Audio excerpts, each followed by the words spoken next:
So what's going on here, Con? Some shipwreck. The Amazon.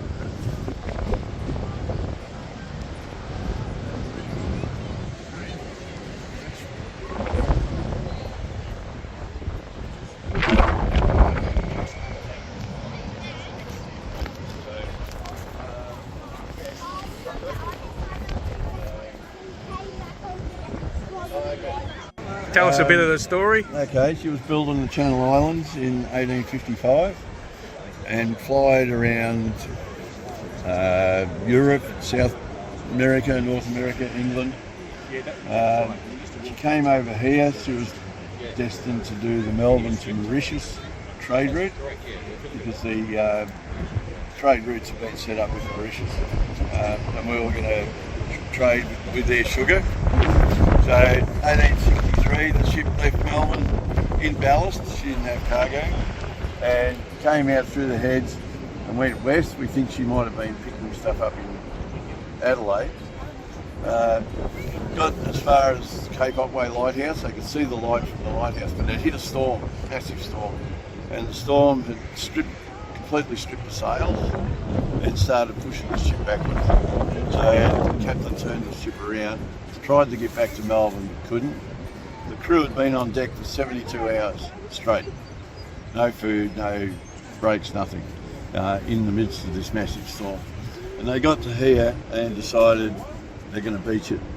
So they turned in and headed to the beach. The ship was 40 metres long, and the keel, which went the full length of the ship, was torn off on the rocks on the way in.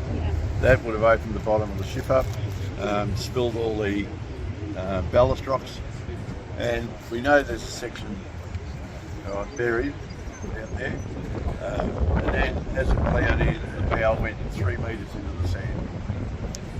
It took 8 hours to get the crew off, and everybody survived. It was a crew of 13. The youngest was 11. The ship's boy, he was 11.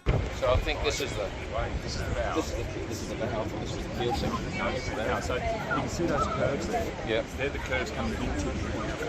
So it's one of those unrated. Right. So they're the vertical. Anchor point would have been down Okay, here. right. It's about right. Yep. Well, maybe that hole there, that's the anchor point. I got a brochure. Yeah, that's the anchor point. Yeah.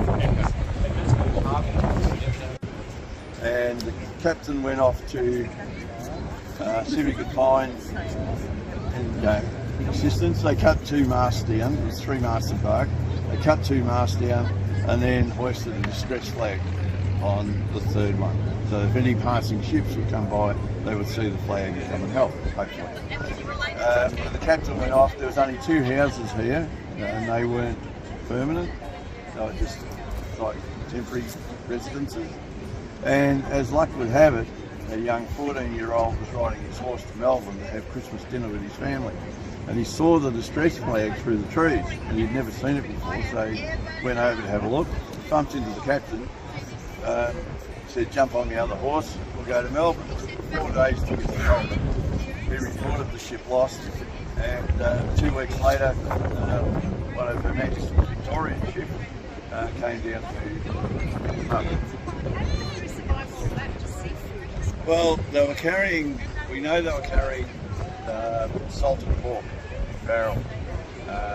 One reference said that was cargo, one reference said it was ship's crew's ration. So they would have had that, and an abundance of fish and crabs and whatever else they could find. Cool. So the ship was intact when they went in. Oh yeah, the stern's buried out there. We know this section, which is the port side bow, this is 20 metres long, the ship was 40. There's another section buried right here, about the same size. There's a new section that's just opened up in the tube. That's it. What are we going to do next though? We can't do anything with it. This side of about 200 million, about 15 years, and somewhere to house it in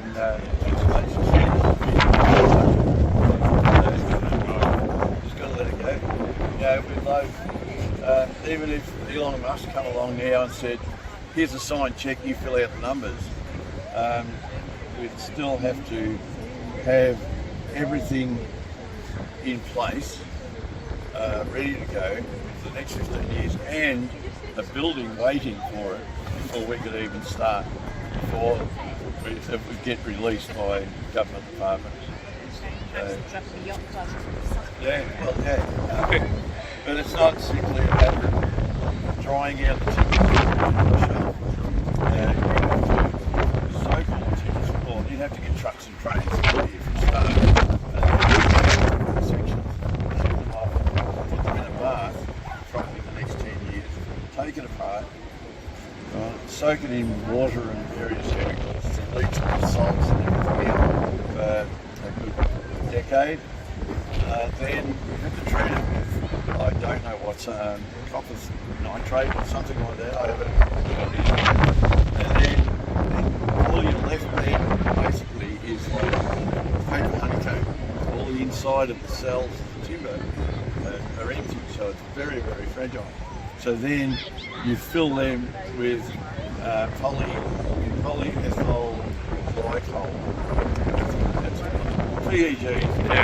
Polyethyl glycol, which is basically a resin. Yeah. That fills up the holes and everything. Then you've got to freeze dry it to get rid of the rest of the moisture.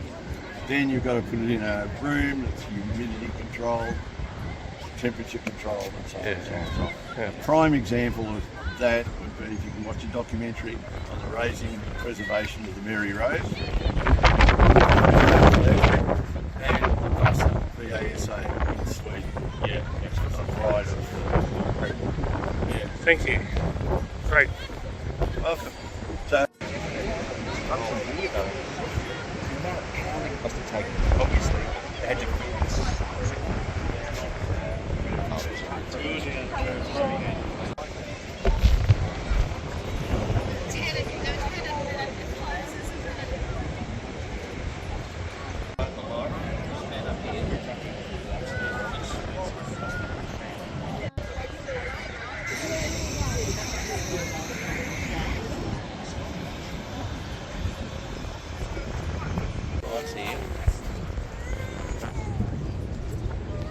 Pretty unique. looks like there's deck rings. This was like the inside.